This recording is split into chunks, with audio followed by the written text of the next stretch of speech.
여러분 안녕하세요. 세대학기금 분석 시리즈 방송을 시작하겠습니다. 드디어 정부가 움직이기 시작했습니다.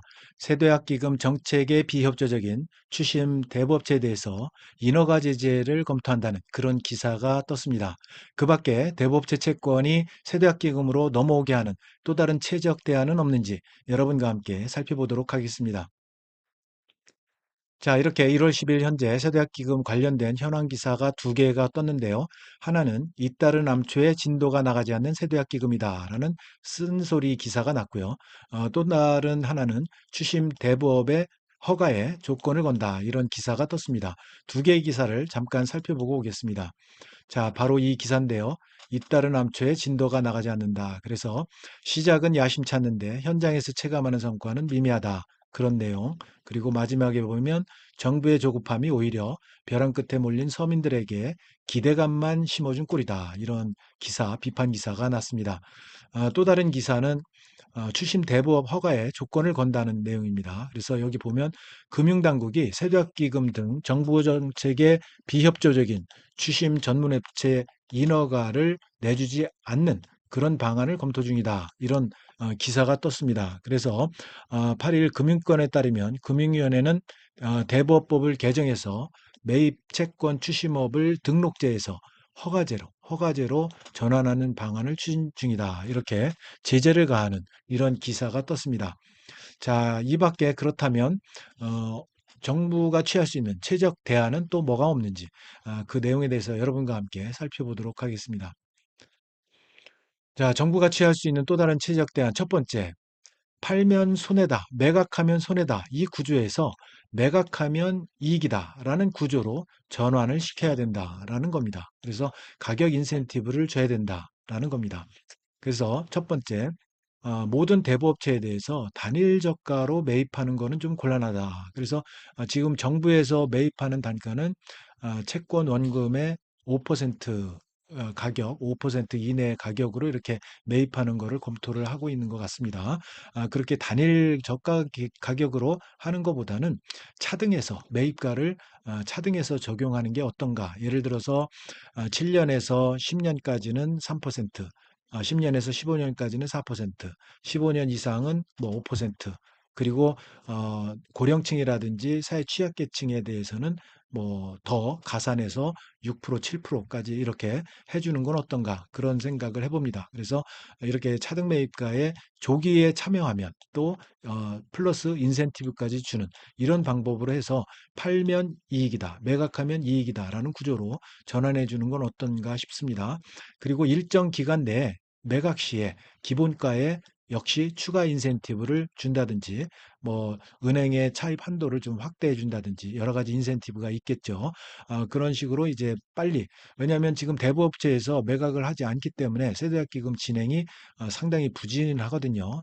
그래서 이들 업체들을 빨리 끌어들이기 위해서는 기본가에 플러스 추가 인센티브를 줘야 되는 거 아니냐. 그래서 늦게 팔수록 매입가는 계속해서 하락한다. 그래서 5%에서 4%에서 3%에서 2% 이렇게 매입가를 하락시키는 방법으로 해서 지금 팔지 않으면 안 되는 그런 이유가 사라지도록 유도하는 거죠. 지금 안 팔 이유가 사라지도록 그렇게 유도하는 방법이 어떨까 싶습니다.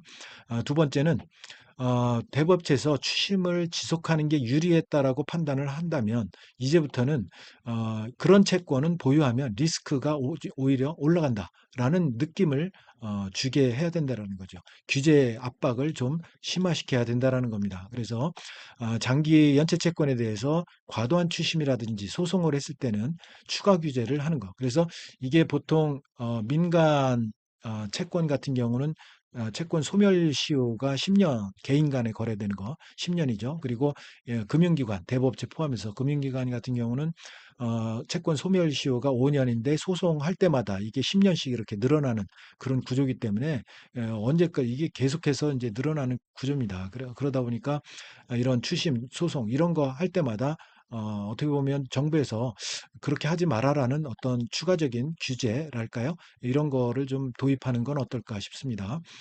그다음에 대부업체에 대해서 금융감독원이나 지자체에서 감독을 좀 철저히 하고 그다음에 공시 예를 들어서 대부업체의 그 어떤 재무 상태라든지 대출 조건이라든지 대출 금리라든지 이런 거를 좀 공시를 강화해서 규제와 투명성을 좀 더 제고시키는 방법, 그리고 고령자라든지 취약 채무자 대상으로 추심을 했을 때는 좀 더 이거를 단속하거나 감시하는 그런 체제를, 예를 들어서 일주일에 7일이죠. 7일 이내에서 이렇게 독촉을 하게 돼 있는데, 어떤 경우에는 7회가 아니라 뭐 10회, 20회 계속해서 하는 그런 경우도 있다고 합니다.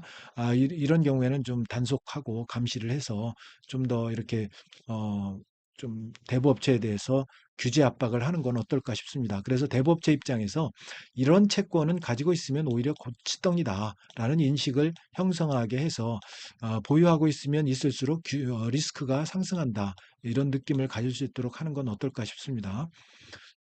세 번째는 이제 현금 여력이 부족하죠. 대부업체에서 현금 여력이 부족한데 이거를 유동성으로 보상을 해주는 겁니다. 자금 지원을 해주는 겁니다. 그래서 채권 가지고 있는 채권을 매각하면 매각 대가를 즉시 현금화해서 지원을 한다든지, 또는 정책금융 저금리로 차입, 은행 차입을 연계해서 은행 차입 한도를 저금리로 해준다든지 또 확대를 해준다든지, 이런 정책을 하면 어떨까. 그래서 매각 실적에 따라서 참여도에 따라서 은행 차입 한도 이런 거를 저금리로 확대하는 정책 자금 접근성을 충분히 제공한다면 대법체에서도 전향적으로 검토하지 않을까, 그런 생각이 듭니다.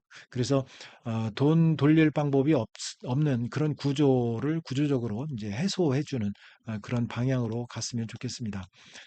그리고 자율 참여 한계가 있습니다. 이거를 자율적으로 대법제도 이번에 참여하세요, 뭐 계속해서 이야기는 하지만 이게 법적으로 이렇게 강제할 방법은 없습니다. 그래서 이렇게 준의무 참여로 구조적으로 이렇게 바꾸는 건, 앞서 제가 언급했던 기사에서처럼 정책의 비협조적인 추심 대부업체에 대해서 인허가 제재를 검토한다든지, 이런 것들 또 하나의 어떤 의무적인 참여를 요구하는 그런 구조적인 문제가 되겠죠. 이렇게 물론 이제 법적인 강제는 안 되겠죠. 그렇지만 이렇게 소프트한 강제는 좀 더 정부에서 많은 정책으로 이렇게 유도를 할 필요가 있지 않을까 싶습니다. 그래서 참여 여부를 대부업체 참여 여부를 공개한다든지, 지금 어느 대부업체가 참여했는지 이런 것들이 좀 공개적으로 저는 보지 못했습니다. 그래서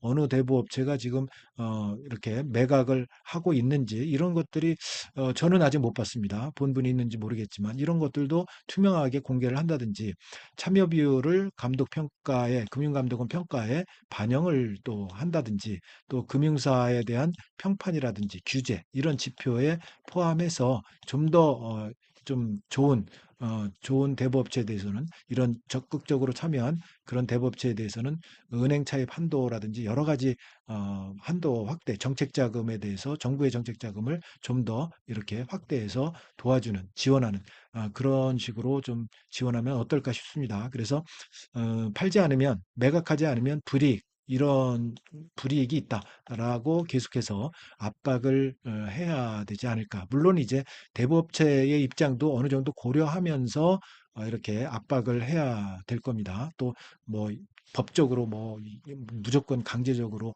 매각해라, 뭐 이거는 좀 안 되고요. 제가 앞서 말씀드린 대로 이렇게 어, 저가 매입, 단일 저가 매입보다는 이런 차등 매입가, 이렇게 융통성 있게 이렇게 조기 참여하면 인센티브를 준다든지 이런 식으로 하면 어떨까 싶습니다. 자, 그래서 결론적으로 가장 현실적인 조합을 뽑아봤습니다. 베스트 3 조합을 뽑아봤는데, 말씀드린 대로 이렇게 차등 매입가를 좀 적용을 하고, 인센티브도 참여한 대부업체에 대해서 인센티브도 조기에 이제 부여를 하는 그런 것들, 그리고 장기 연체 채권 추심에 대해서 추심하면 할수록 리스크가 있다라는 그런 거를 좀 이렇게 강화할 필요가 있다. 그래서 추심에 대한 단속 이런 거를 좀 해야 될 필요가 있다라는 거고요. 그다음에 매각 대가를 현금화, 유동성 혜택과 연결해서 은행의 차입 한도 확대라든지 이런 걸로 연결을 해서 결론적으로 이 대부업체도 좀 살 수 있는 숨통을 좀 열어주면서 한편으로 이렇게 장기 연체 채권을 갖고 있는 이런 서민들의 또 이렇게 편하게 해주는 그런 정책으로 아주 어떤 좋은 정책, 현실적인 그런 정책, 이런 것들을 지속적으로 정부에서 좀 검토를 해서 계속해서 좀 정책을 제시를 해줬으면 하는 바람이 우리 서민들한테 있습니다. 자, 여기까지 정부가 취할 수 있는 최적 대안, 여기에 대해서 여러분과 함께 살펴봤습니다. 그래서 오늘 정부가 드디어 움직이기 시작하고 그래서 세도약기금으로 넘어오게 하는 최적 대안은 또 없는지에 대해서 여러분들에게 네 가지 대안에 대해서 제안을 드려봅니다. 내용이 마음에 드셨다면 구독, 좋아요 여러분 부탁드립니다. 여러분 감사합니다.